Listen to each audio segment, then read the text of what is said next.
So in our mission, it expanded. It was pretty big. It went, I don't know the specific cities, but a bus ride.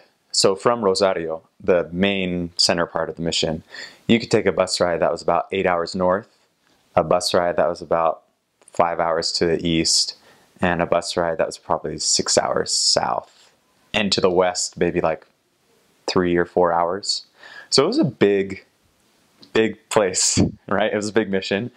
But there was quite a few stakes and a lot of wards, but I served in a couple areas that were just branches. So it could totally vary. I knew elders that served in branches where there was maybe like 25 members, but I knew elders that served in meeting houses where there was like 2 wards that met each Sunday. So totally depended on that. People would go to the Buenos Aires temple. That was the closest one, but they're building one in Cordoba, which I don't think is much closer than the Buenos Aires one. And they're building one in the north, I think.